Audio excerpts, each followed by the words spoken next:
Praise the Lord. Shalom.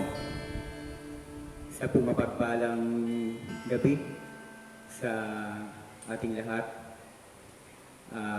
Purihin po ang ating Panginoon sapagkat sa pagkakataong ito ay biniyayaan tayo ng ating Panginoon upang patuloy po na gumanap ng kanyang komisyong iniaatang sa lahat ng kanyang mga pinili sa huling kapanahunan. At salamat po sa ating Panginoon sapagkat sa biyaya po ng nahatid ng kanyang pong salita ay pinagkaisa pong muli tayo sa Espiritu.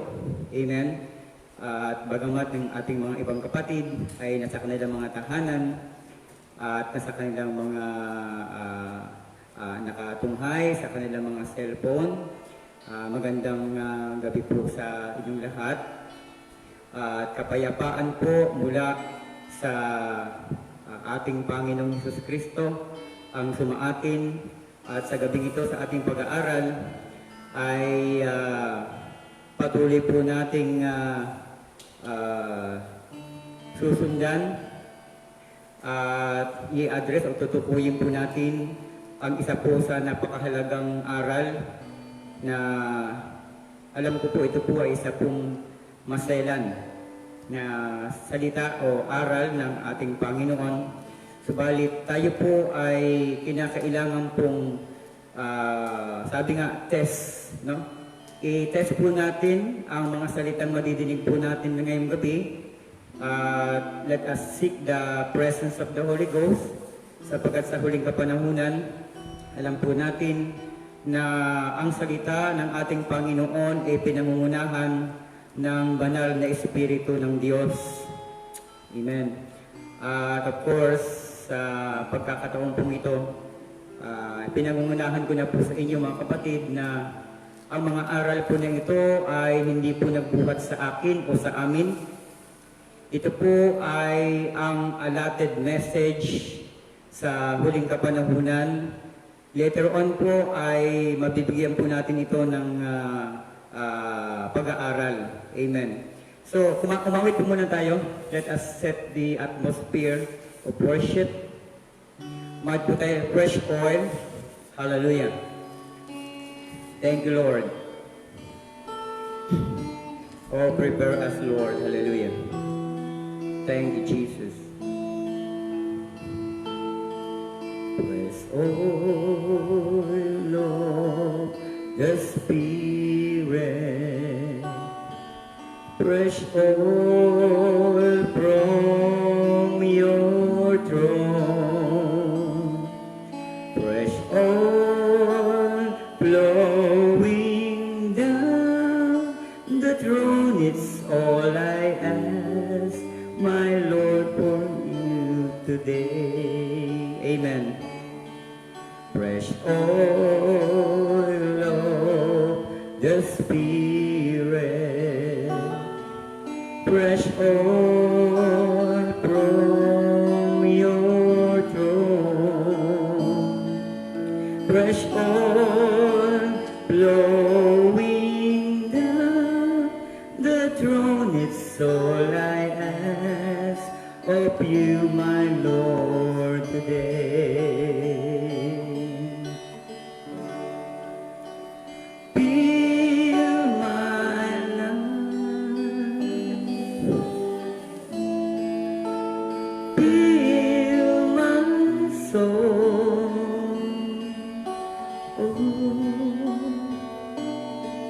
consume me in your presence, oh God. Fill my life, fill my soul,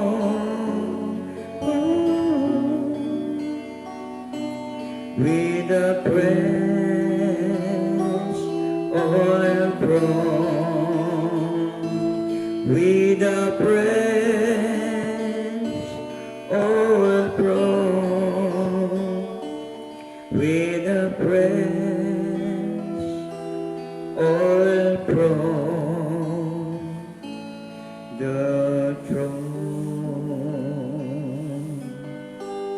Praise the name of the Lord Jesus Christ.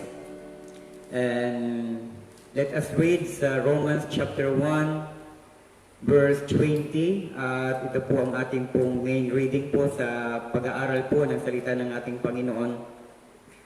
For the invisible things of Him from the creation of the world are clearly seen, being understood by the things that are made, even His eternal power and Godhead, so that they are without excuse. At babasahin ko rin po sa Tagalog, mga kapatid. Sapagkat ang mga bagay niyang hindi nakikita buhat pa ng lalangin, ang sanlibutan ay nakikitang maliwanag. Sapagkat tanto sa pamamagitan ng mga bagay na ginawa niya, maging ang walang hanggan niyang kapangyarihan at pagka-Diyos, upang sila ay walang madahilan. Panandalian po tayong manalangin. Ama naming Diyos, Diyos na siyang nagtatag ng pundasyon ng aming ginagalawang mundo, kayo na siyang tumawag at pumili sa bawat itinakda mo, Panginoon, sa huling kapanahunan. O Diyos, nagpapasalamat kami sapagkat narito, Panginoong, muli ay meron po kaming malaya na pagkakataon upang mag-aral at magbulay na yung salita upang makakuha, Panginoon, ng mga kalakasan mula sa iyong salita. Sapagkat naniniwala kami, Panginoon, kung kami, Panginoong Diyos, ay wala po, Panginoon, sa iyong salita, kami nga po ay walang kabuluhan. Kaya dalangin ko ang bawat isa, Panginoon, na mayroong pong kaugnayan sa aming pag-aaral na ito, maging ang mga kapatid na narito sa loob ng iyo pong tabernakulo at sila, Panginoon, na nanunood sa kanila pong mga tahanan. Panginoon, patuloy mong hipuin ang aming mga puso, O Diyos, at ipahintulot mo, mapagpala naming Diyos, na magkaroon, Panginoon, ng kapangyarihan sa aming mga buhay ay iyong salita. Sapagkat tunay nga po na sa iyong salita kami po iyong pinapanuuli, pinapanumbalik. Pagpalain ang mga kapatid na nasa Malaysia at sa iba't ibang lugar, Panginoon, na nakikibahagi sa aming pong pag-aaral sa gabi pong ito. Nawa ay maghayag ka, Panginoon, sa aming kalagitnaan at maghari ka, ikaw po ang mapapurihan sa pagkakataong ito po. Ito po ang aking dalangin sa iyong makapangyarihang pangalan lamang po, Lord Jesus Christ. Amen and amen. Okay. So ito po, gaya po ng ating pong post po na tema sa gabi pong ito ay about sa Godhead, or understanding the mystery of Godhead. So, meron pong tatlong katanungan muna tayo na bibigkasin para ito po yung magkaroon po tayo ng lead sa ating pong tatalakayin. Ano po? Okay. Una po ay, is there is many gods in heaven? Marami po bang mga Diyos sa langit? No? Pangalawa po, who is Jesus? Sino ba si Jesus? Okay? At ang panghuli po, is the God of every religion are same only? Yung Diyos pa ng mga relihiyon ay isa lamang. Sapagkat alam niyo po, ito po yung madalas po nating madinig sa mga tao po, ano, na isa lang naman yan eh. Okay? So, praise God. Okay, ang subject po natin, no, yung subject to be discussed. Tatlo rin po ito, mga kapatid. Ito po ay daraanan ng ating pag-aaral about the Godhead. Okay, ang number one po ay the unveiling of God. Okay, at ito po ay nakapaloob sa God above us, okay, which is the Old Testament time. At nakalagay po dito, naka-insert po dito sa ating pong tatalakayin ay ang eternity and time and God's characteristic. Okay? So ito po yung una po nating bubuksan ngayon. The unveiling of God. Ito po yung God above us. And number 2, the attribute of God, which is yung tinatawag po na God with us, o ang Diyos ay nasa atin. Okay? At ito po ay may kaugnayan po sa New Testament time. Okay? Okay, yung about sa who is Jesus. Okay? At of course, matatalakay po dito yung God's simplicity, ang kasimplihan ng ating Panginoon, at yung kanyang kababaan, yung humility, na bakit ba siya doon nagpakita sa the manger, no? Na pwede naman siyang dumating ng isang marangal. Okay? Kasi ito nga po ay bahagi ng mga misteryo ng ating Panginoon na binubuksan sa huling kapanahunan. At yung last po, third po, ay the indwelling of God. Okay? At dito po ay mabibigyan po natin ng daan ang tatawag na God in us. At ito po ay pinapalooban ng tatawag na pagkilos ng Diyos sa 7 church ages. Okay? Sa 7 kapanahunan o 7 iglesia ng kapanahunan. Okay? At of course, matatakal din po dito yung body, yung katawan.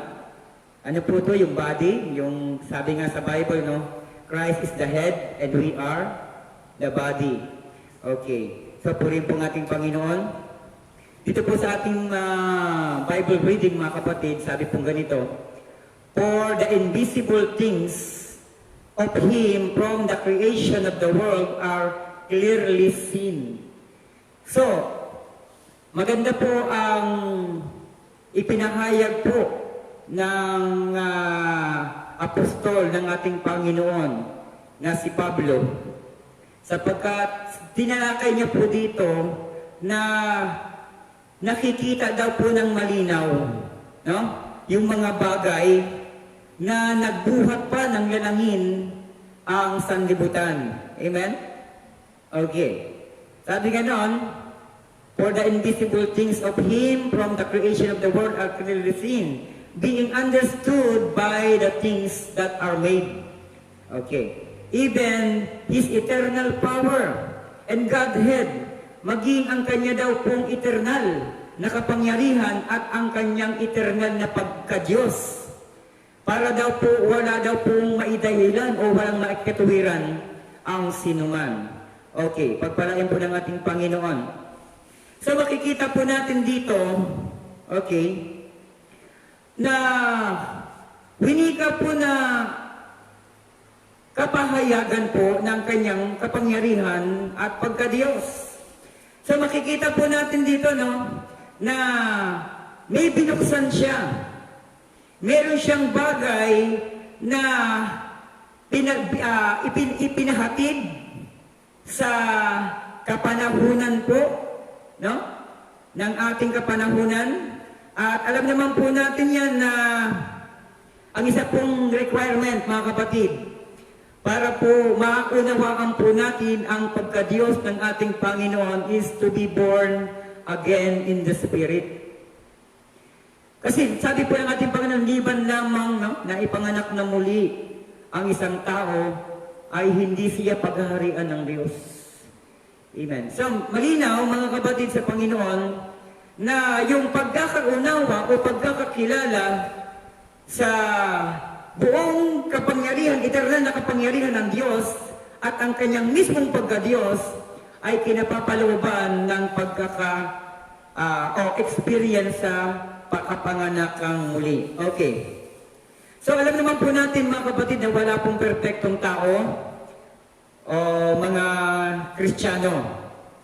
Wala pong perpektong simbahan o organisasyon. Subalit, naniniwala po tayo na mayroong pong perpektong kapahayagan ng salita ng ating Panginoon sa huling kapanahunan, at upang ang sino man po na makakarinig ng perpektong kapahayagang ito ay magkaroon ng perpektong pananampalataya. Okay, saan?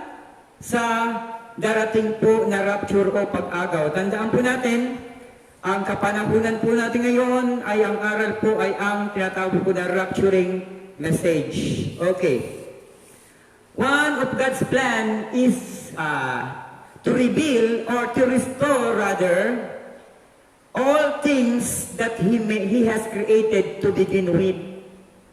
Isa po mga kapatid sa plano o dinisenyo ng ating Panginoon sa huling kapanahunan ay upang ipanumbalik po ang lahat ng bagay. Okay? At alam naman po natin na nawala po ito lahat sa unang mga tao, no? Sa katauhan po ni Adam and Eve. At ito po yung i-restore ng ating Panginoon, and including yung kanya pong salita. Okay? Sapagkat alam naman po natin, nagkasala po si Adam and Eve, no? Dahil po sa unbelief, nang nakaraan po, natalakay po natin yan ng last Wednesday, yung unbelief. Ito po yung unang-unang at root, no? Hamartia, okay, ng kasalanan. Yung tinatawag po na unbelief, yung hindi po paniniwala, okay? So, sa pamamaraan na ito na ginamit ng kaaway, ay nawala ang lahat ng original na design ng ating Panginoon. Di ba? Ano sabi? Let us create man in our own image and in our own likeness. So, imahe at kawangis. So, dito po ay makikita po natin yung sentro ng kanyang paglikha na maging kawangis at kalarawan niya. Amen. So, dito po, no, yung pagpapanauli po ay tatawag na restoration, no, time. At ito po sa Malakay chapter 4, verse 5 and 6. Ang sabi pong ganito, mga kapatid, behold, I will send you Elijah the prophet before the coming and great and dreadful day of the Lord. Okay. Okay, watch this, mga kapatid. Sabi po, I will send you, God says, I will send you Elijah the prophet before the coming of great and dreadful day of the Lord.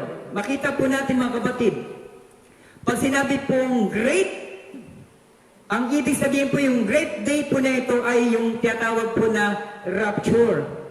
Okay? So, kapanahunan to. Before the coming of great o yung rapture. Tapos tinatawag na dreadful day of the Lord, which is tinatawag po na great tribulation. Okay? So, malinaw po ito. Kapanahunan po ito. Alam naman po natin, karamihan po sa mga, lalo sa mga Bible scholar, na pagkatapos po ng rapture ay ang Great Tribulation. Meron po mga ganyan. Amen po ba? At alam naman po natin yan. Yan po yung tatawag na sequence of event. Nakalagay po yan. And sabi po verse 6, and he shall turn the hearts of the fathers to the children. Okay. And the heart of the children to their fathers, lest I come, I smite the earth with a curse. So, yung puso ng ama, sabi turn the heart of the father to the children. So, ano ba yung puso ng ama na ito na tinatawag? Okay, ito po ay ang mga original na aral, no? Ng ating Panginoon na binuksan, na kapahayagan sa kanyang mga alagad. At ito po yung mga apostolic teaching. Okay? At dito po iuuwi ng ating Diyos ang lahat ng bagay. To restore all things. Amen? Kaya isinasantabi niya yung mga bagay. No? Meron siyang itinatabi at meron siyang inuuna. Ayan po ba?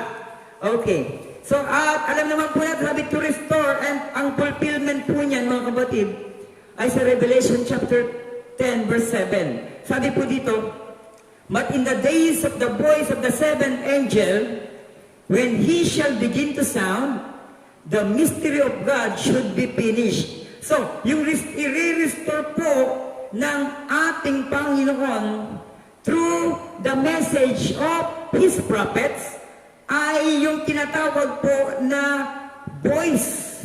Amen. Ito po ay ang misteryo ng ating Panginoon. Amen po ba? The voice of the seventh angel. When he shall begin to sound, the mystery of God should be finished. And as he had declared to his servants, the prophet. Sa mga kapatid sa Panginoon, malaki po yung papel ng prophet sa huling kapanahunan. Okay. So, at makikita po natin dito, involved din po yung tinig po ng angel. Amen? Amen? At makikita po natin, sabi po, declared to his servant, the prophet, yung ipinapahayag ng seventh angel na ito, ay yung naideklara ng propeta. Amen po ba? So makikita po natin yung appearance ng angel sa mga kapanahunan. In Old Testament time, amen po ba? So angel means the messenger of God. Amen? So example po dito si Abraham at si Sarai. Alam naman po natin, hindi pa siya si Abraham, hindi pa si Sarah. So, nagpakita po ang ating Panginoon with His two angels. Amen po ba? At kanila pong ibinaba ang hatol sa Sodom and Gomorrah. So, ano po yung parte dito ng angel? Upang warningan yung mga tao doon sa Sodom and Gomorrah. Amen ba? So, ang ating Panginoon, hindi po siya nagbababa ng isang judgment o kaparusahan sa bayan man, pamilya man, individual man. Hanggat hindi po siya nakapagbibigay ng babala through the messengers. Amen po ba? So particular na nga po no, yung mga servant ng Balak. Iba yung Balak ni King Balak. Amen po ba? At pinuno po no, nang tinatawag na takot itong si Balaam nang nagpakita po ang isang anghel sa kanyang daraanan. Kaya yung kanyang asno po na sinasakyan ay nagsalita na. Okay. Then, si Gideon, isa rin po si Gideon. Ano pong ginawa ni Gideon? Siya po yung isa pong warrior ng Panginoon para pangunahan ang bayang Israel. Okay? So, nagpakita po yung angel kay Gideon. At ang ginawa nito ni Gideon ay tinest niya yung angel ng Lord, ng God. Amen? Nagpakuha siya, kumuha siya ng karne, nagtatay siya ng isang tupa, batang tupa, asno, o tupa, rather. Basta karne po ito. I don't remember po ito, but I believe na ito po yung karne.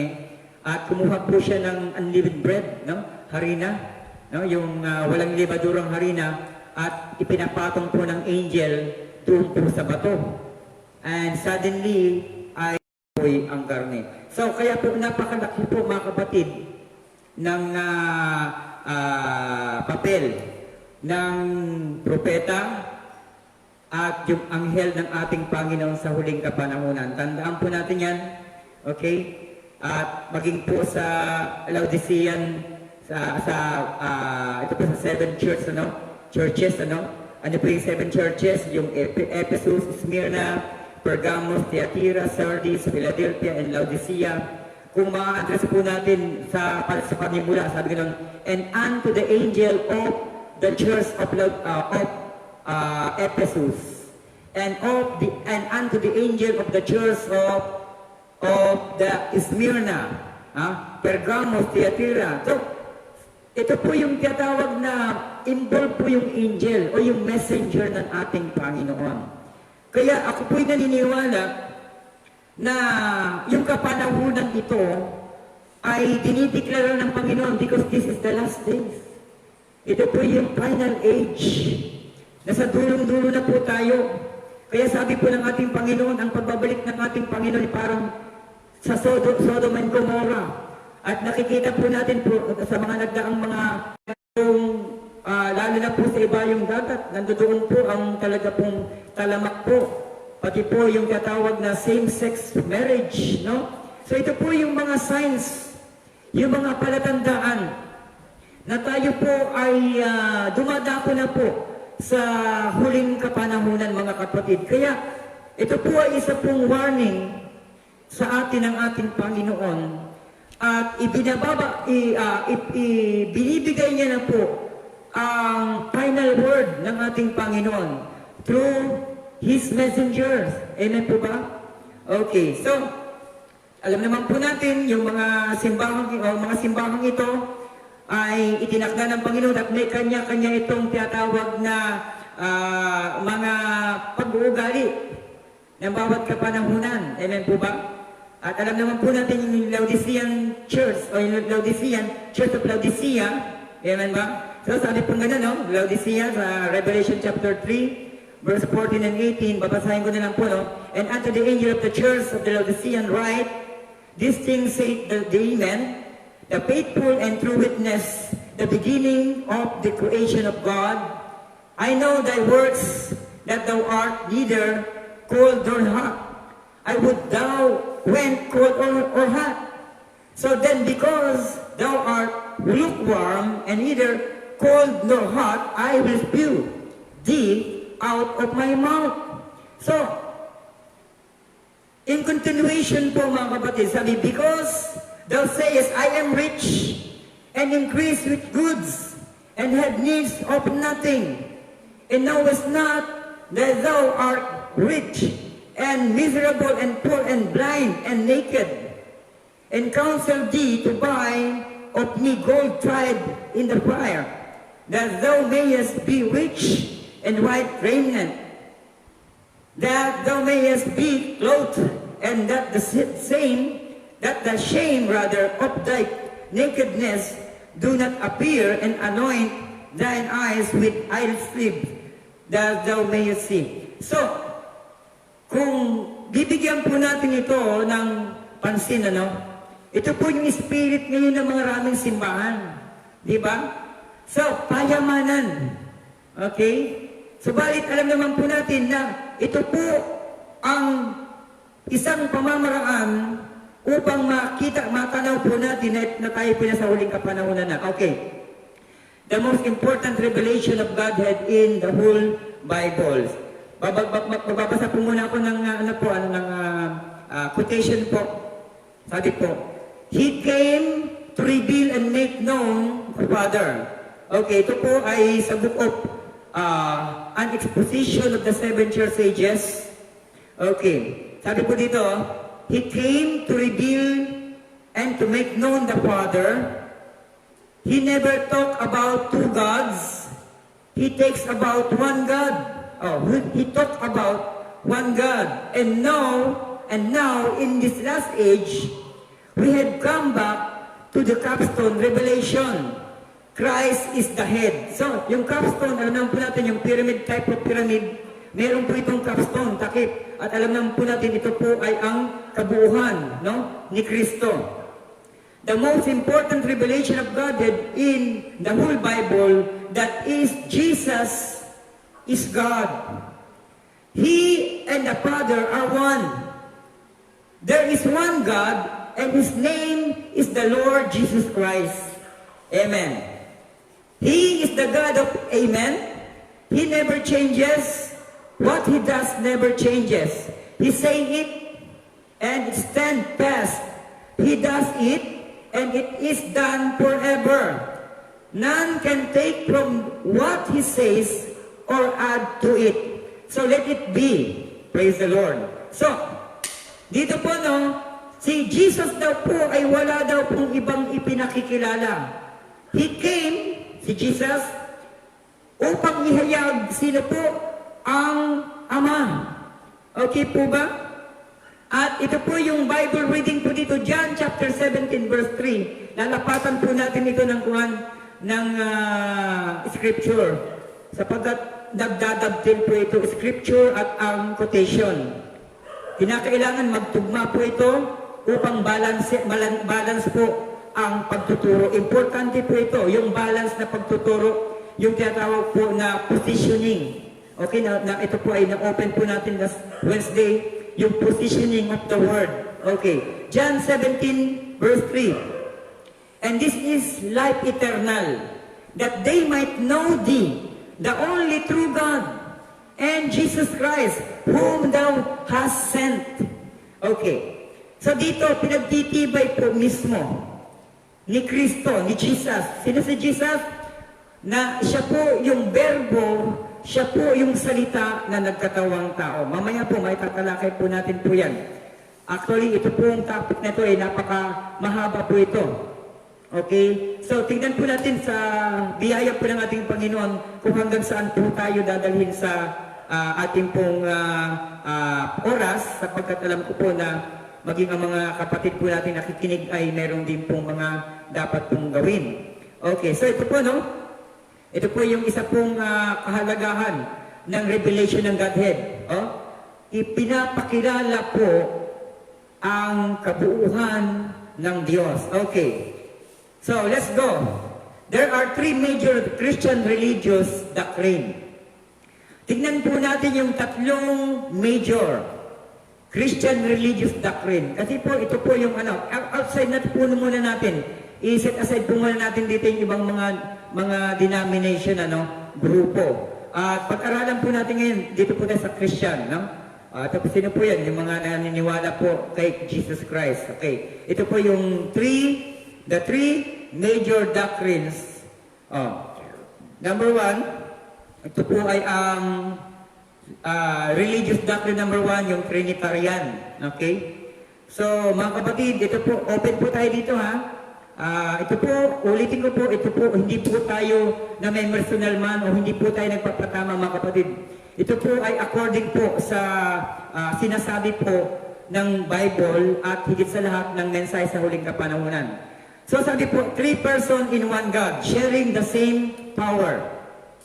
So, kasi alam naman po natin, kasi ako po, galing po ako ng Trinitarian. So kaya alam ko po ito. Okay? So, kinikilala ko po God the Father, God the Son, and God the Holy Ghost. Yan pong tatlo na yan ay isang Diyos. Pero nang naunawaan ko po, sabi ganon, meron pong discrepancy po kasi dito sa dokulinang ito. Ano po yung discrepancy? 3 persons, 3 gods. Sabi po sa Revelation chapter 4, verse 2. And immediately I was in the Spirit. Ito po si John, no? John the Beloved. And behold, a throne was set in heaven, and one sat on the throne. Meron lamang daw po. Meron daw po siyang nakita. Siya po ay dinala ng Espiritu, no? Siya po ay kinuha ng Espiritu, at nakita niya po, dinala po siya sa langit, at nakita po niya na meron pong isang trono. Isang trono lang po yun, no? At meron daw pong isang nakaupo. So, kung meron pong tatlong Diyos na kinikilala, same power, same authority, dapat po meron pong tatlong trono. Pero isa lang po yung nakita. Bakit po? Bakit po isang trono lang? Ito po yung discrepancy ng tinatawag po na doctrine of Trinitarian. Number 2, Two-ness doctrine. Eternal Father and Eternal Son. Coexistence at the same time. So, same power, same authority pa rin. God the Father and God the Son. So, yung discrepancy po dito about this doctrine, a son is begotten. The word sonship signifies a beginning. So, ipinapakilala po, pag sinabing anak, meron po itong panimula. So, kung naniniwala po tayo na si Jesus ay Diyos din, so, paano mangyayari po yun sapagkat ang pagiging sonship ay ipinapakilala ang mayroon pong panimula. Okay. So ito po yung discrepancy, no, mga kapatid.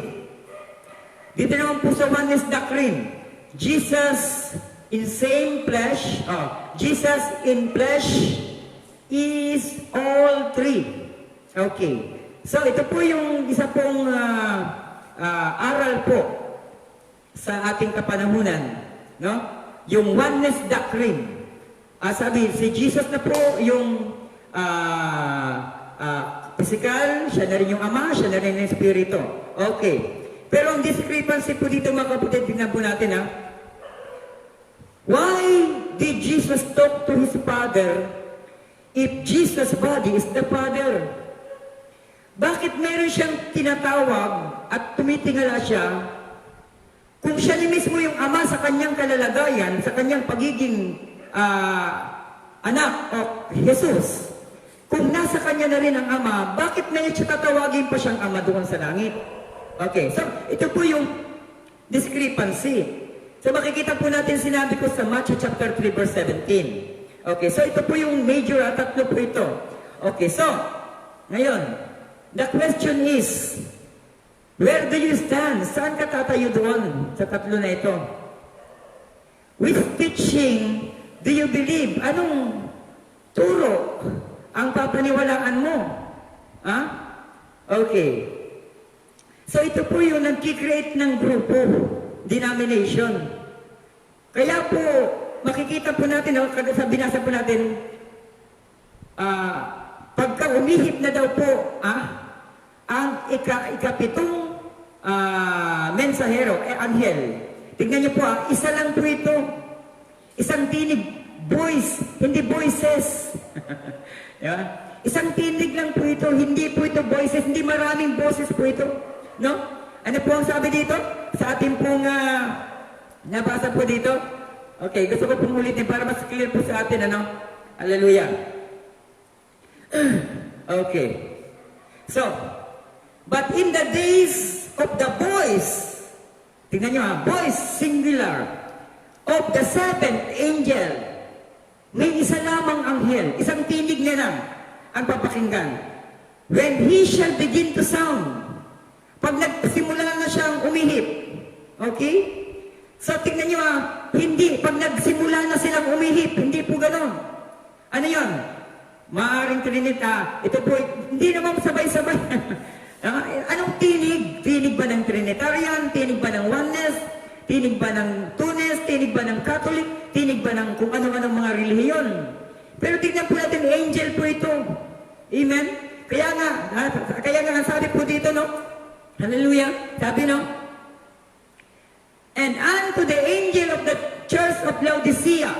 So, angel po ang involved, hindi po inuutusan yung grupo ng Baptist, hindi po inuutusan yung grupo ng Trinitarian o Pentecostal para magsabi, para may sabihin o magbukas ng kapahayagan sa simbahan o iglesia ng Laodicea. Tingnan po natin po mga kapatid sa Panginoon. Very clear po ito, angel po.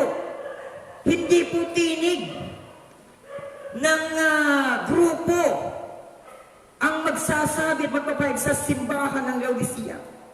Amen? Okay, let's continue mga kapatid sa Panginoon. Hallelujah. Praise the Lord. Okay. So ano nga daw po, no? Ano po ang ating pong tatayuang doktrina rito? Amen po ba? Ano yung ating pong paniniwalaan? Okay. Praise God. So,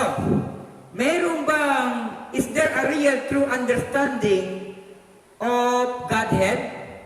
The answer is yes. Meron pong tamang pangunawa. Tamang lapat po ito. Ulitin po natin ang kapahayagan po ng ating Panginoon, hindi po ito nakukuha sa pag-aaral. Although mahalaga po na makapagbasa ng Biblia, napakahalaga po na ma-address natin, mabasa natin ang kabuuan ng Biblia.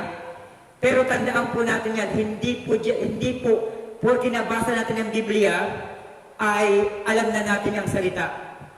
Sapagkat kinakailangan po na mismo ang kapahayagan ito ay magmumula mismo sa kalooban ng ating Panginoon. Okay po ba? So, let's continue. God revealed His mystery. According in Colossians chapter 1, verse 26 and 27, even the mystery which had been hid from ages and from generation, but now is made manifest to His saints. So, ano pong sabi ganun? Maging daw po yung hiwaga na nalihim sa lahat ng mga panahon at ng mga lahi. Datapwat ngayon ipinahayag sa kanyang mga banal. Sa mga kapatid, meron pong pagbubukas ng misteryo. At ito po ang dapat nating magunawa. Opo, sapat po, tama po na tayo po'y mag-evangelize sa mga tao. I-present po natin si Jesus Christ. I-present po natin ang pangalan ni Jesus Christ. Pero behind the word Jesus Christ, kinakailangan may makilala ka pa. Behind the word, the Lord Jesus Christ, mayroong pang tinatawag na unwritten word po dyan. Amen po ba? Kasi sabi sa Bible, hindi lahat ng tumatawag ng Panginoon, Panginoon ay makakapasok sa kaharian. Amen. So sa mga tuwid kapatid, ang pagpapahayag po ng lihim o ng salita ng ating Panginoon ay mayroong pong kalakip na kapahayagan ng misteryo. Amen. So, sabi nga po ng verse 27, to whom God would make known that is the riches of the glory of this mystery among the Gentiles, which is Christ in you, the hope of glory, which is Christ in you. Christ sa Espiritu ng Diyos. Anointed one. Amen. Praise God. Okay, another one. Para po, kasi maraming mga Kristiyano tayong kaibigan sa mga pastor na pag isa lamang daw pong verse magpapaniwalaan, dapat 2, 3. Yan po yung paniniwala nila pagka nabasa nila sa Bible, pagka hindi pa, walang supporting na ibang verse. Hindi nila pinapaliwalaan, pero malinaw po kapatid, hindi po dapat po na isaing tabi kahit isang talata, tinik, tuldok, kuwit dito po sa Biblia. Mark chapter 4 verse 11, ang sabi po ganito, and he said unto them, unto you it is given to know the mystery of the kingdom of God. Sa inyo, sabi ganun, ay ipinagkaloob ang makaalam ng hiwaga ng kaharian ng Diyos. Amen.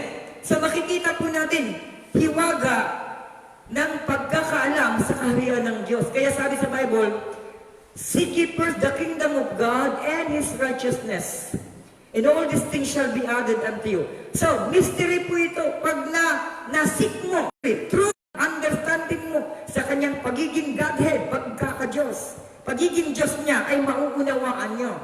And all these things shall be added unto you. Amen po ba? Okay. So, another one sabi, but unto them, ito po, meron pang grupo siyang tinukoy na pagpapahayagan, pero meron siyang grupo, tingnan nyo ha, but unto them that are without, all these things are done in parables. Hanggang ngayon, siya rin po yung Diyos.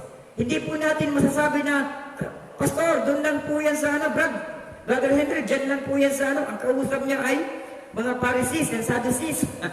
Kapatid, hindi po ito maitatala sa Biblia kung hindi po ito maikokonek sa lahat ng sinasabi niya patungkol sa panahong ito. Amen po? So kaya nga po, babasahin ko po ng buo, Mark 4:11, and he said unto them, unto you it is given to know the mystery of the kingdom of God, but unto them that are without, all these things are done in parables. So dito po, may kaugnayan po ito sa mga nagaganap at nangyayari. Okay, let's continue po. Dito po tayo, dadako na po tayo sa ating main subject po. Unang-una po yung the unveiling of God. Okay, so ano po ito? Yung eternity and time and the characteristic of God. Okay. Ito po yung kasabi na God above us. Ang Diyos na sa itaas, na mataas. Deuteronomy chapter 4 verse 39. Lagyan po natin ng talata. Know therefore this day and consider it in thine heart that the Lord, He is God in heaven above. Na ang Diyos at ang Panginoong Diyos ay nasa taas ng langit. Amen? And upon the earth beneath, there is none else. Sabi, at sa ibabaw ng lupa, wala ng iba pa. So ipinababatid sa bayang Israel in Old Testament time na itong Diyos na makapangyarihan ay nasa kataas-taasan ng langit. Okay. So, 1 Timothy chapter 6 verse 16. Okay. The unveiling of God. Praise God. Okay. Ano po sabi dito? 1 Timothy chapter 6 verse 16. Who only have immortality, dwelling in the light, which no man can approach unto, whom no man hath seen, nor can see, to whom be honor and power everlasting. Amen. Na siya lamang ang walang kamatayan at nananahan sa liwanag na di malapitan. Siya daw po ang Diyos na nananahan sa liwanag na hindi malapitan, na di nakita ng sinumang tao. Amen? Ito po yung tinatawag na karunungan at paningin ng literal na tao. O makita man, sumakaniya nawa ang kapurihan at pag-aharing walang hanggan. Amen. So, ito po yung unveiling, tingnan po natin. Siya daw po ay naroon sa tinatawag na liwanag na hindi kayang titigan. Amen. Ando doon siya. So, hindi po, actually siya po, ang tawag po doon ay nasa 7th dimension. Nandoon po siya sa 7th dimension. Okay? Praise God. So, before the beginning of time, there was Elohim. Okay? So, bago po magkaroon ng panahon, mga panahon, meron lamang po tinatawag na Elohim. Okay. So, Elohim, meaning the great eternal spirit. Elohim means the great I am. Elohim means the self-existing one, also known as Jehovah. Okay. So, before the beginning of time, sabi sa ating nabasa kanina, siya lamang ang nananahan sa liwanag na hindi kayang makita ng sinuman. So, before the beginning of time, mga kapatid, nandyan lang siya na nagliliwanag. Okay, makinig po tayo mga kapatid. Yung nagliliwanag na yan, okay, meron po itong kaisipan. Yung liwanag na yan ay meron pong thought na kinakailangang ma-express. Amen? Okay. So sa makatuwid, yung liwanag na ito, na nagliliwanag, wala pa yung cherubim, wala pa yung seraphims, wala pang angel, wala pang angelic being, wala pa lahat. Pati yung ating pong Milky Ways, wala pa lahat po yan. Meron lamang nag-iisang nagliliwanag. At yung liwanag na yan ay naroon ang buong kaisipan ng Diyos. At ikaw at ako'y naroon din sa kaisipan na yan. At kinakailangang ma-express sa tamang panahon. Okay. Elohim's characteristic. Okay. Ano yung mga characteristic? Ano yung mga pag-uugali ng Elohim? Okay. Siya po ay ang eternal. He has no beginning nor ending. Pangalawa, omnipotent. He is all-powerful. Pangatlo po niya na characteristic, omniscient, which is He known all things. Alam niya lahat ng bagay. And pangapat po, omnipresent. He can be everywhere. Makakapunta siya kahit saan niya gusto. Amen? And another one, sovereign. No one can dictate Him. Walang makapagdidikta sa Kanya. No? Siya yung sovereign.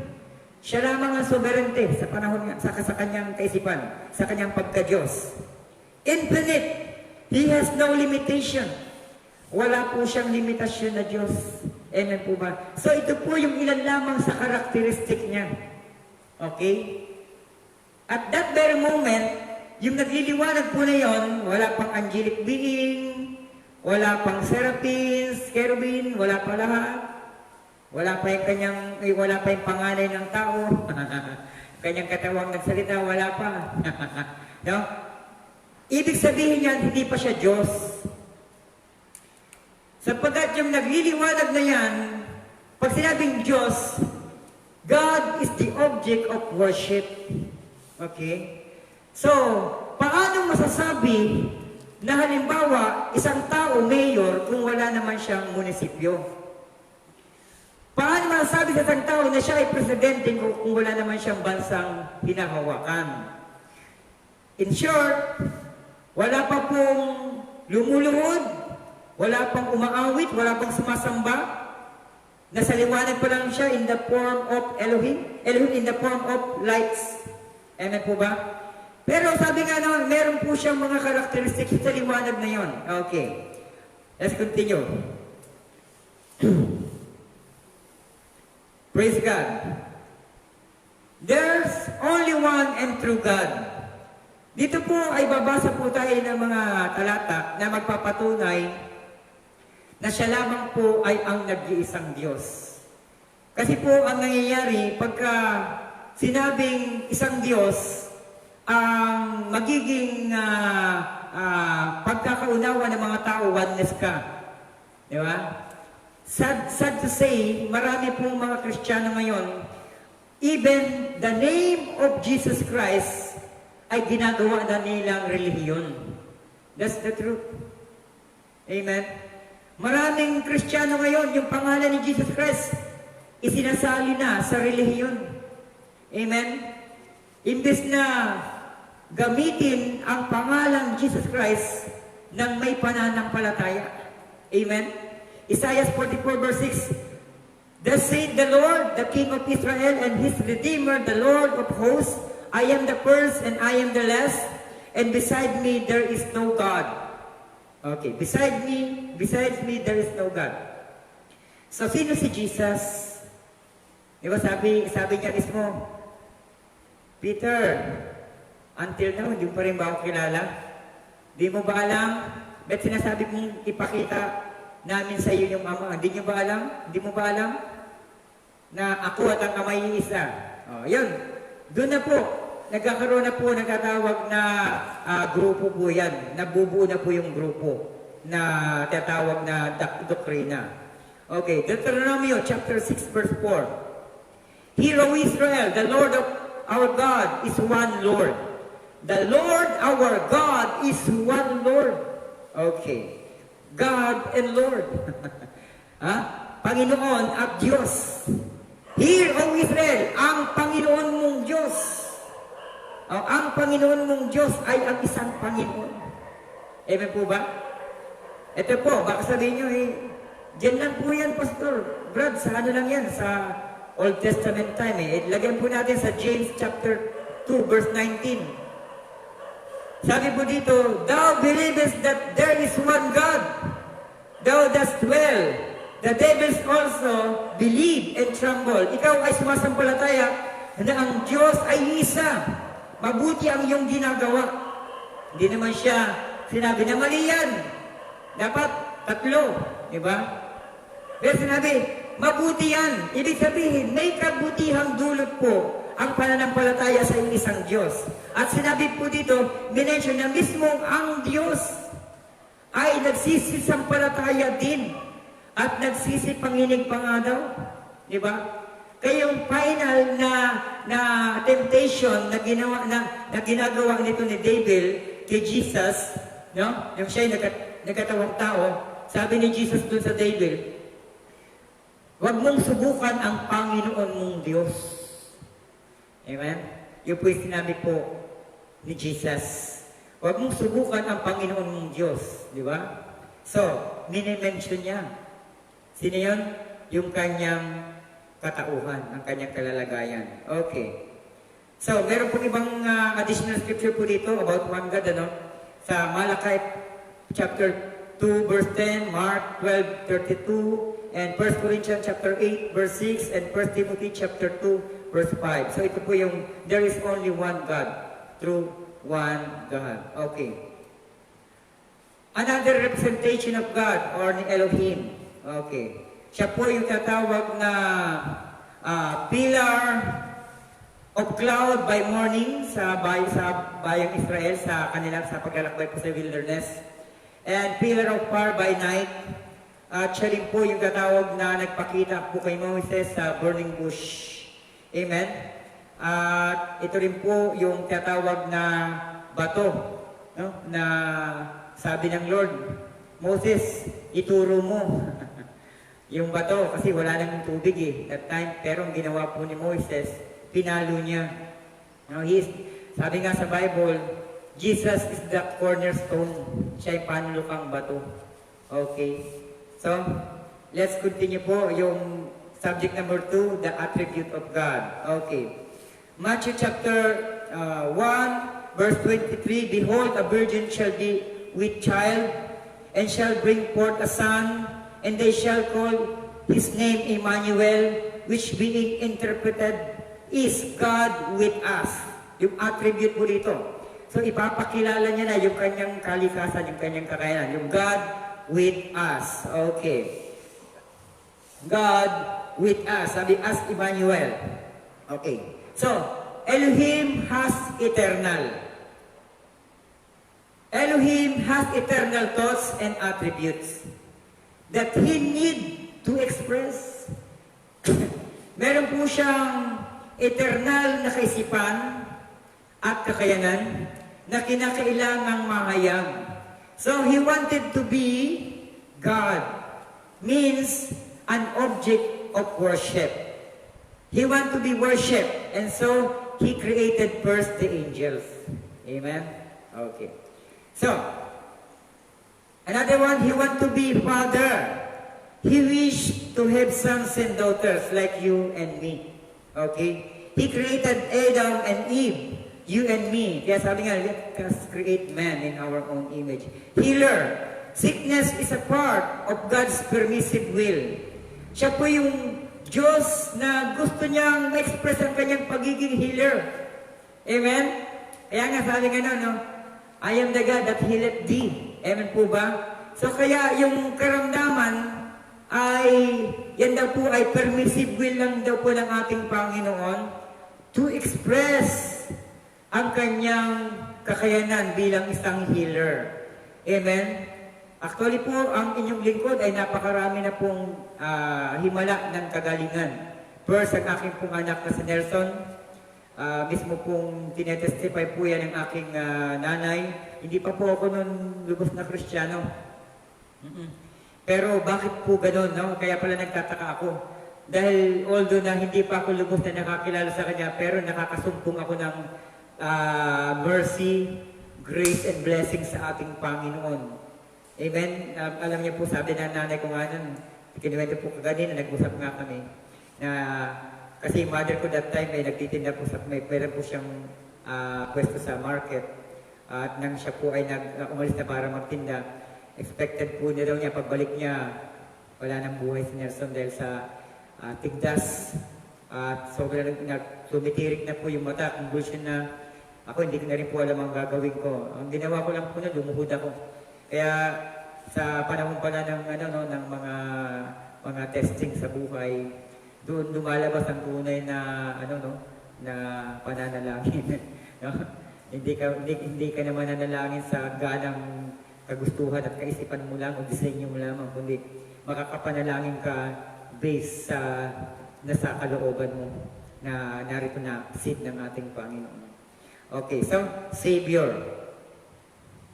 Savior, there has to be a fallen creature. So, kaya po siya, permissible niya rin po yun, yung tatawag na pagkakasala para po siya po ay maging tagapagligtas. Amen? Iba to itong Savior sa Redeemer. Kasi na Redeemer po sabi, He wanted to be, sabi nga sa Savior, and He wanted to be Redeemer. Okay, dalawa po yan. Savior and Redeemer. So yung Savior, para po ito sa sasabi po sa Bible na alam niyo pa yung parable na binigyan po ng 5,000, 2,000, and 1,000. Yung Savior, sabi nga nun, tinanong niya, kinompronta ng Panginoon, yung binigyan pinagkatiwalaan niya ng 1,000, sabi nga nun, anong ginawa mo? Tinabi ko lang, kasi alam ko, kilala kita eh, sabi nga nun, dahil kumukuha ka ng hindi iyo. Ano yan? Yung naka-line up na sa hell, nakukuha pa niya, nasasave pa niya. Amen? Bakit ka mo? Ito pa yung isang halimbawa, no? Sabi niya, pumasok na kayo sa kaharian ng aking ama, sabagat na ako'y nagutom, and so forth, and so forth. Panginoon, kailan yan nangyari? Ano man ang ginawa niya sa malilit na ito? So, naligtas sila. Pero sabi sa Bible, hindi sa pamamagitan ng gawa naliligtas ang tao. Totoo yun. Pero yung kung gawa na ginawa ng isang tao ay na-address at nailagay sa katawan ng Diyos na narito, which is the body of Christ. Amen? Kasi siya yung head at meron siyang katawan, many members of the body na narito. Pag yan po ang nagawan natin ng mabuti, hindi mo alam, kapatid, sa Panginoon. Kaya po siya na italaga, gusto niya maging Savior dahil gusto niyang magligtas. Kaya sabi niya, Panginoon, alam ko, kumukuha ka ng hindi iyo. Ibig sabihin ng hindi iyo. Kumukuha ka ng hindi iyo. Ibig sabihin, di ba? Naka-line up na sa hell, nakuha pa niya. Bakit ka mo? Sapagkat sa kanyang mercy, grace, and blessing. Amen? Okay. So, Redeemer, yung pagtutubos. Alam naman po natin ibig sabihin ng redeem. Dati na nga sa kanya, nasa iyo, tutubusin mo lang, ipapanauli mo lang sa original na disenyo. Amen? Ilalagay mo lang sa tamang, totoong lapat. So ito po itatawag na i-redeem. Iba po yung Savior, no? Yung dating hindi sa iyo, napunta sa iyo, na-save. Amen ba? Yung redeem, previous ownership. Another one, he wanted to be judge. There has to be both righteous and wicked. Kaya meron pong, inalaw niya po, pinirmit niya na meron pong masama at mabuti para ma-express ang kanyang pagiging judge. Amen. Another one, he wanted to be king. No? There has to be a kingdom of his own rulership. No? Kaya po yung pagiging hari niya, sapagkat hari, ibig sabihin, meron siyang kaharian at merong laman yung kaharian at may mamayan ang kaharian. Okay. Another one, he wanted to be priest. No? He is high priest that can be touched by the feeling of our infirmities. So kayang-kaya niya, no? Puntahan.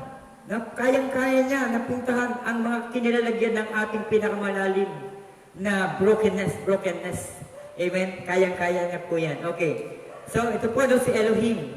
Meron po siyang eternal thoughts. Meron po siyang eternal, walang hanggang kaisipan at kakayanan na kinakailangan ko. To be manifest, he need a body. Kailangan niya ng katawan in order to fulfill his will as God Almighty.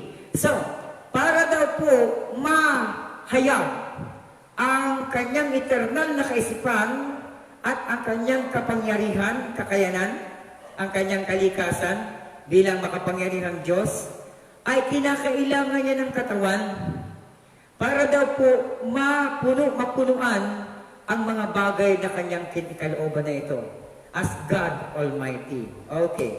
So, then out of God came the Logos.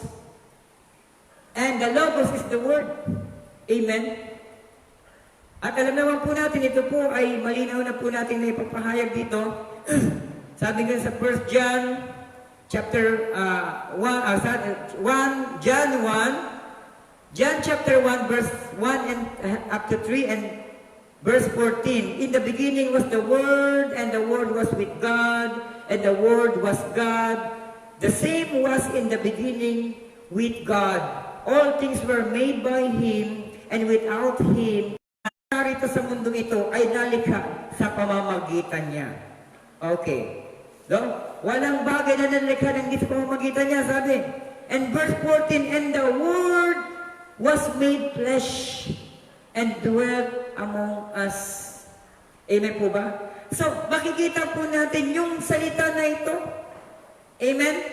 Yung nasa thought na ito ay na-express, naging salita. Amen? Yung thoughts na ito na-express na naging nagkatawang tao ito. Amen po ba? So, ibig sabihin, Logos means the divine expression of God. The expressed image of the invisible God. Ito po yung Logos, the express image of the invisible God. Another one, Logos means something spoken, which includes the thoughts of the speaker. Okay? Ito po yung Logos, no? Something spoken, na bagay na nahayag. Amen po ba? Which includes the thoughts of the speaker. Amen po ba? Bago magkaroon ng isang bagay, nasa isip po muna yan. At bago po ma-express. This Logos is the theophany of God. So yung Logos po na ito daw po yung theophany ng ating Diyos. Okay. Now, allow me to read po na quotation. Ito po ay sa Book of An Exposition of the Seven Church Ages. Okay. So, now I am not trying to build a doctrine upon a dream. Ang nagsasalita po dito ay ang mensahero ng ating Panginoon sa huling kapanahunan. Yung pinahayagan sa huling kapanahunan. Now, I am not trying, to build a doctrine upon a dream. Nor I am trying to vindicate any doctrine I stand for by a dream. Oneness of the Godhead is all the way from Genesis chapter 1, verse 1, up to Revelation chapter 22, verse 21. So yung pagiging Diyos ng ating Diyos, yung pagiging isa ng ating Diyos, ay nahayag, no? From Book of Genesis chapter 1, verse 1, hanggang sa Revelation, Book of Revelation 20. Sorry. But the people had been blinded by an unscriptural dogma of Trinity. And that dogma is so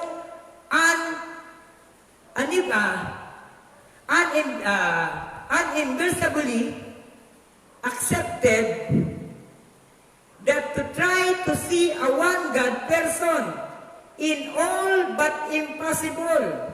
So, yung binuo na aral daw po na ito ay kitang-kita at tinatanggap daw, no?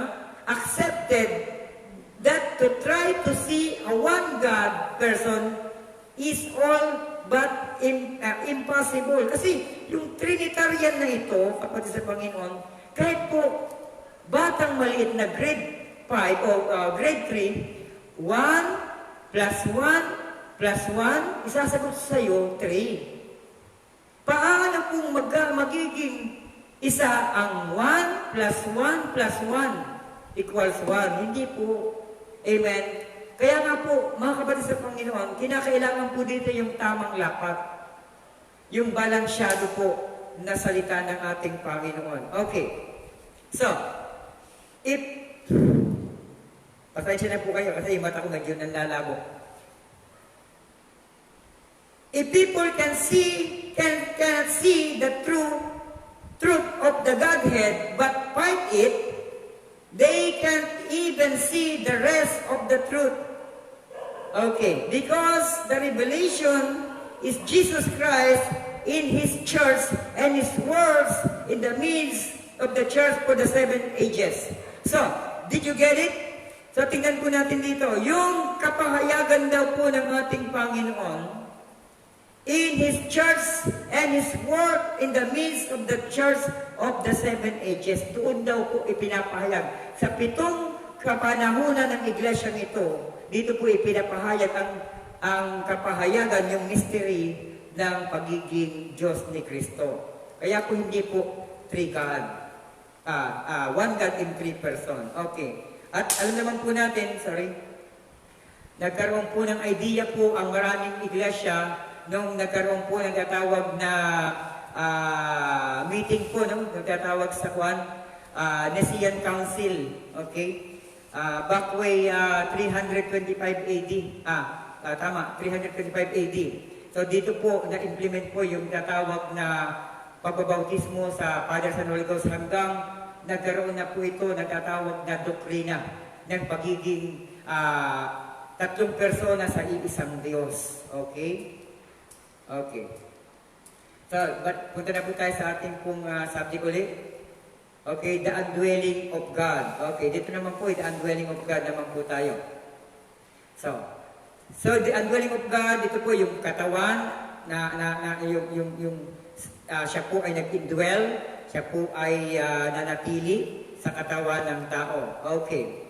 So, Acts chapter 2 verse 2 hanggang verse 4 po, and suddenly there came a sound from heaven as of a rushing mighty wind, and it filled all the house where they were sitting. And there appeared unto them cloven tongues like as of fire, and it sat upon each of them. And they were all filled with the Holy Ghost, and began to speak with other tongues, as the Spirit gave them at utterance. So, tingnan po natin, utterance. Makikita po natin dito, mga kapatid sa Panginoon. Ito po yung the indwelling of God. No? So, yung Holy Ghost, kaya ito po yung promise niya, sabi ganun, babalik na ako doon, pero may isusubo. Amen? Why? Sapagkat siya ay ang salita ng Diyos. Okay. So, the indwelling of God, which is God in us. Okay. God was manifest in the flesh. 1 Timothy chapter 3 verse 16, and without controversy, great is the mystery of godliness. God was manifest in the flesh, justified in the spirit, seen of angels, preached unto the Gentiles, believed on the world, received up into glory. So ito po yung tatawag na without controversy, wala daw pagtatalo, no? Wala daw po dapat pagtalunan, sapagkat dakila daw ang hiwaga o misteryo ng kabanalan ng Diyos, no? Na ang Diyos daw po ay nahayag sa laman. No? Kaya nga po, supporting po dito yung tatawag ko sa Isaiah chapter 9, verse 6 na sinasabi na, no? Ipapanganak sa lalaki, tatawagin siyang walang hanggang ama. Amen? Amen po ba? Okay. So, His creation. Okay. His creation. In the beginning, ito po yung John chapter 1, no? In the beginning was the Word, and the Word was with God, and the Word was God, and the Word was made flesh and dwelt among us. Okay. So, ito na po siya. Yung pag-create niya po ng Word na nagkatawang tao. In the beginning. So, tignan po natin, ano? Sabi ngayon, in the beginning, sa Genesis chapter 1 verse 1, in the beginning, God created the heaven and the earth. Amen po ba? So, ibig sabihin, nag-create na po siya dito. No? Kaya nga po, dapat ito po yung in the beginning was the Word, and the Word was God, and the Word was God. Ito po ang unang-una, dapat. And the Word was made flesh and dwelt among us. Siya po yung unang-unang ginawa. Kaya sabi, siya yung panganay sa lahat. Ginawang panganay.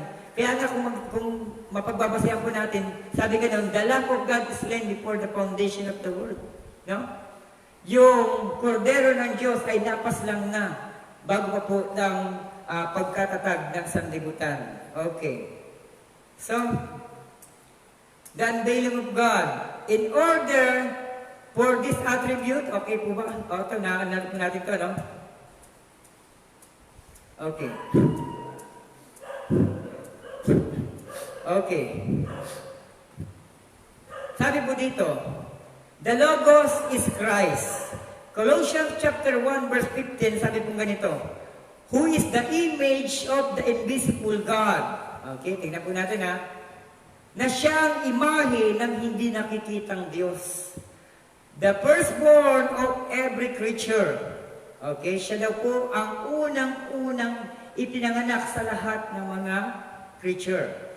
For by Him were all things created. So kaya nga po itong si Jesus, sabi nga na yung kanyang katawan, ito po yung unang-unang pagkalikha niya, no? Who is the image of the invisible God, the firstborn, yung panganay, unang ipinanganak of every creature, no? Naging panganay, unang payak sa lahat ng mga nilalang niya. Amen po ba? Verse 16, for by Him were all things created that are in heaven, that are in earth, visible and invisible, whether they be thrones or dominion, or principalities, or power, all things were created by Him, and for Him, and He is before all things, and by Him all things consist. So malinaw po mga kapatid sa Panginoon, na, hallelujah, na ito po, si Kristo ang siyang panganay sa lahat ng nilalang. Ibig sabihin, nung gumawa siya ng angelic being, nakagawa na, ang gumawa nun ay ang katauhan na, yung unang nilalang, which is Christ. Alam ko po, marami pong controversial po dito, no? Na marami pong magtataka na, paano ka maniniwala na si Jesus, ay pinanganak nga si Jesus dito lang sa sa kapanahunan ng ni Mary, Virgin Mary. Kasi doon daw siya nalikha. Pero alam niyo kapatid, meron pong mga sinasabi pong ating Panginoon, tandaan po yung sabi nga, before Abraham I am. No? Kaya yung hinahanap po ninyo, yung kapanganakan po ni Jesus Christ, no?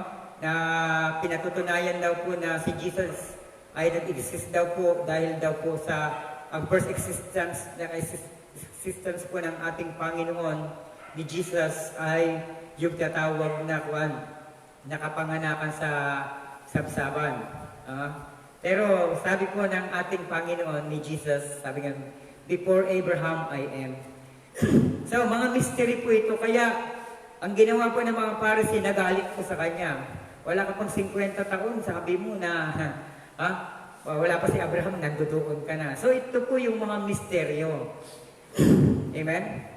Okay, so ito po yung isang bahagi na kung saan ay malinaw po nating makikita na si Jesus, kung kinikilala po natin na Diyos si Jesus, ibig sabihin, wala siyang panimula, walang wakas kung Diyos siya talaga. Diba? Amen? At kung talagang kinikilala natin Diyos si Jesus, talaga sabi nga, Jesus is the same yesterday, today, and forever. No? At sa mga kapatid sa Panginoon, si Jesus po, siya po yung Diyos noon. He is still the same yesterday. Siya yung Jesus noon. Siya yung Jesus ngayon. Di ba?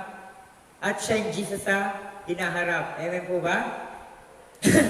Amen. So, malinaw mga kapatid sa Panginoon. No?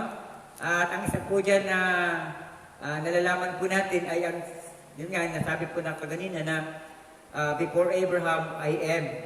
Amen po ba? Na siya po yung kausap. No? Ni Abraham po mismo siya yung kausap. 3 angel po yun. Isa po siya na iwan. At yung dalawa, nagpunta po doon. Di po ba? So mga kapatid, ito po yung yung unang bahagi, no? Tatapusin ko po muna ito dahil 8 na po. Ito po yung unang bahagi ng ating pong talakayan patungkol po patungkol po sa Godhead. At mga kapatid sa Panginoon, kung meron po kayong mga comment, no? Please bigay niyo po sa amin.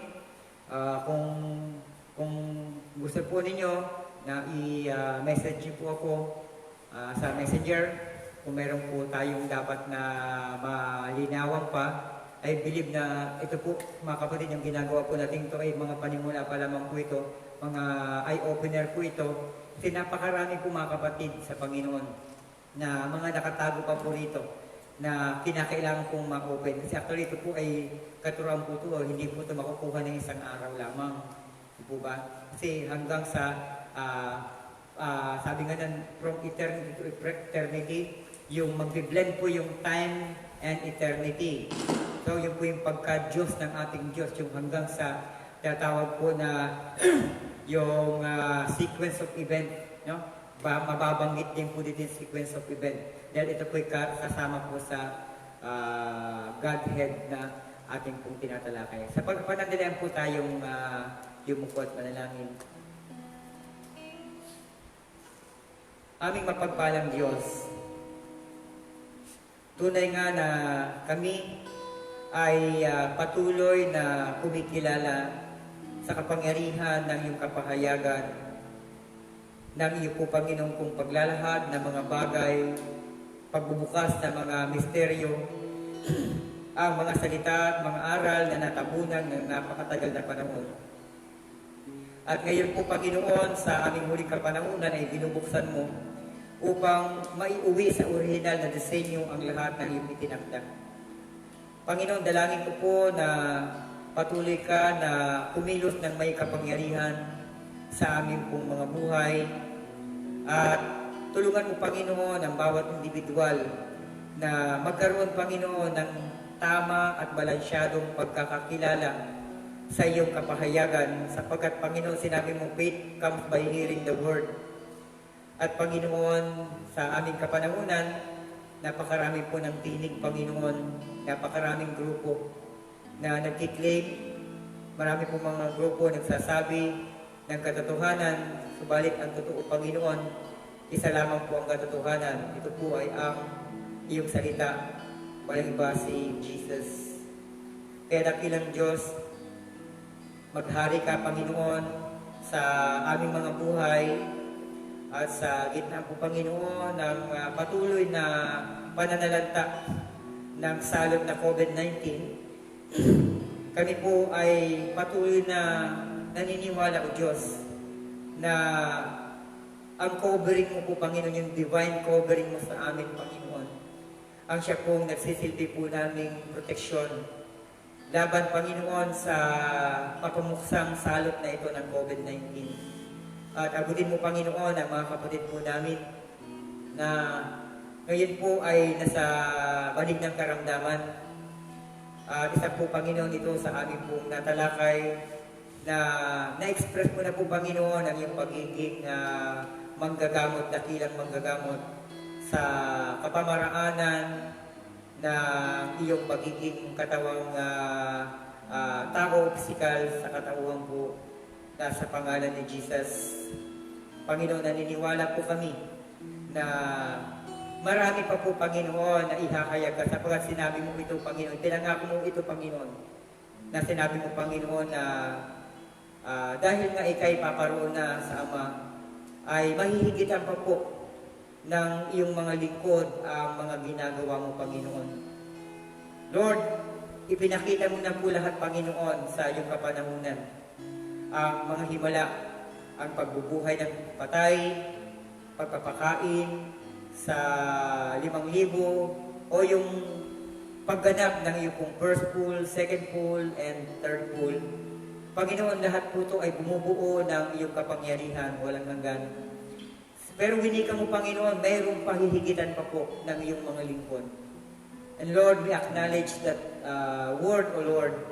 Kaya Panginoon, tulungan mo kaming tumayo sa kapangyarihan ng iyong salita. Hayaan mo, Panginoon, na mabuhay kami sa presensya at sa kapangyarihan, kapahayagan na iyong salita, sapagkat kayo po ang salita. Kaya dakilang Diyos, dinadalangin ko po na magpagaling ka ng mga karamdaman, magpanauli ka, magbangon ka, maggising ka, Panginoon, at tumawag ka sa bunto ng mga patay, Panginoon, sapagkat sinabi mo, O Diyos, naliliwanagan mo, Panginoon, ang sinumang babangon sa bunton ng mga patay, sapagkat ito pong pinahayag, Panginoon, ang bunton ng mga patay, ito po ay ang grupo ng mga walang pananampalataya.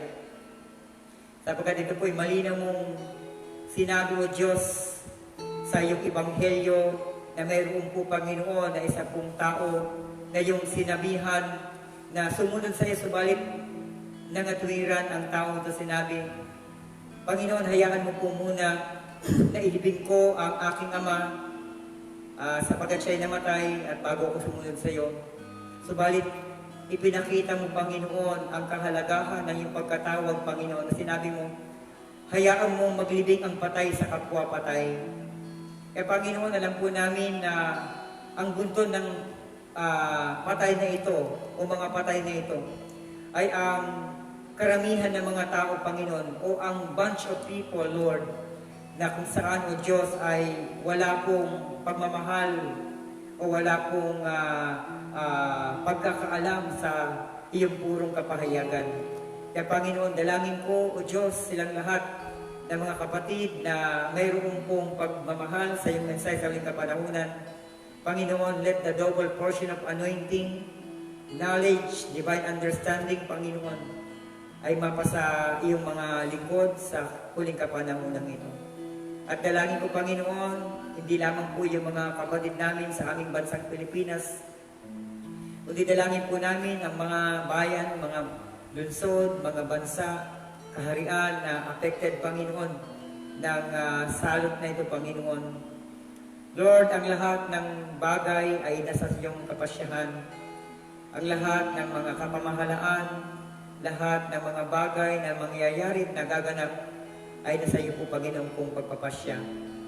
Kaya, ang lingkod mo'y nananalangin, Panginoon, na nawa, kung ano man po ang iyong kaloobang itinakda ay mangyari, Panginoon. Maraming salamat po at patuloy mo, O Diyos, na ingatan ang lahat ng mga bahagi ng gawain ito, Panginoon, ang iyong mga tinatag o itinalaga ng mga kapatid sa pananampalataya sa ministry mo sa dakong ito. Lord, saan man sila naroon, Panginoon, ang aming mga kapatid na ito, patuloy mo silang patatagin sa iyong mensahe. Panginoon, bagamat hindi po kami nagkakaroon ng pag-uusap ng harapan o ng personal, Panginoon, o Diyos, naniniwala po ako na mayroon pong sapat na kapangyarihan ng iyong salita upang mapanatili sila, Panginoon, na tumatayo, naninindigan sa iyong mga kapahayagan. Maraming salamat po, dakilang Diyos. Muli, sa iyo po ang lahat ng kapurihan, pasasalamat at ang pinakamataas sa pagsamba. Sa iyong pangalan lamang po, Lord Jesus Christ. Amen and amen. Pagpalain po tayo ng ating mapagpalang Diyos na buhay. God bless you po sa ating lahat, mga kapatid. Amen and amen. Shalom.